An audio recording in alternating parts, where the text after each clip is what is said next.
Hi, everybody. It's Cioffi, and I thought we'd take a look at what's going to be happening tomorrow because we do have a lot of changes. A strong cold front, an unusually cold air mass that's building down from eastern Canada into New England that's going to force a cold front through here and runs the risk for producing some severe weather.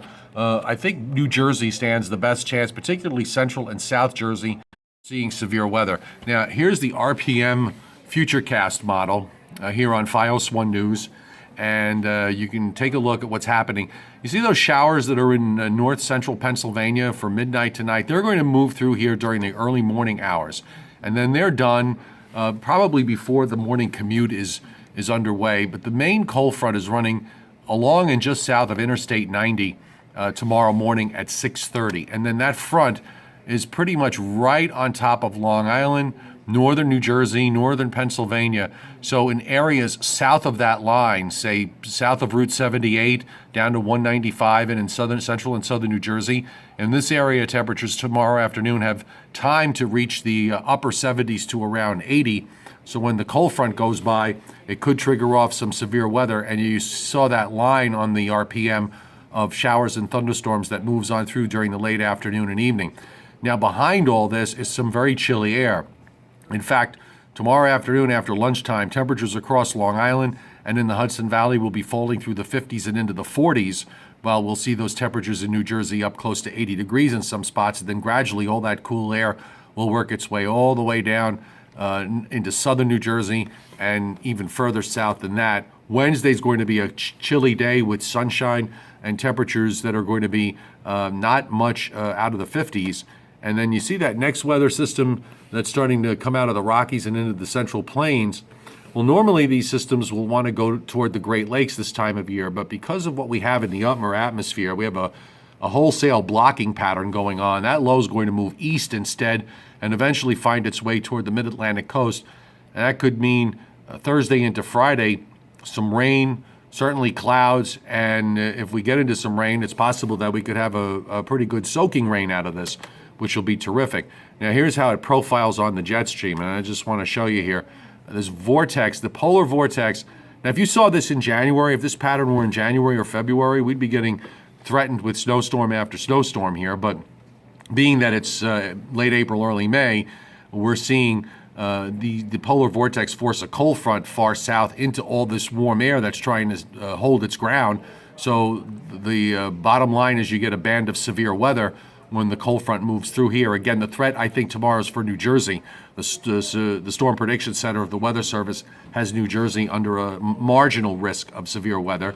And then with that vortex holding, this next weather system that's out in the Rockies, as we said, it can't move here to the northeast because of that upper low, so it gets forced underneath it. Now, if the block is too strong, it could get forced so far south that the rain barely gets here. So that's something we have to consider. How strong is that block to the north? Is it going to suppress everything further south? That's a good question. Now, if it does that, Virginia, many areas in the mid-Atlantic states are experiencing drought conditions, so this might be a godsend for them if they get into a good soaking rain for a couple of days, if this weather system winds up moving a little further south. Even if it doesn't, they still could do pretty. We're hoping for 48 hours and during the next week. And I just want to indicate that on the long range, it's very interesting because this blocking pattern is a short and medium term phenomena that we're seeing.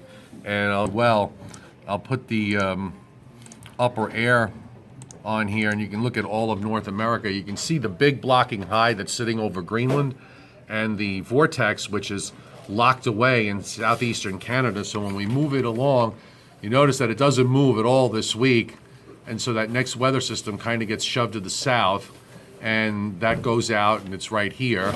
But there's still a lot of room here for another vortex to try and form, and that's what the GFS tends to do as it develops lower pressures over eastern Canada aloft, and that may mean higher pressures at the surface, and it brings down a couple of weather systems along the way. Ridge that builds up the Rockies straight up toward the pole.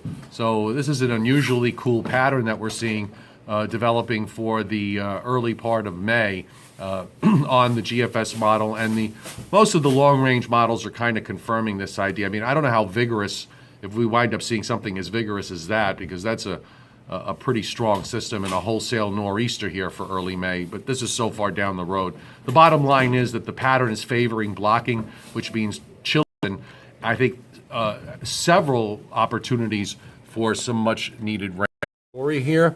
Be sure to tune in to FiOS 1 News for the latest weather forecast tonight, and of course during the day on Tuesday. And with the severe weather threat for New Jersey, it'd be a good idea because if watches and warnings are issued, we will be the first to let you know.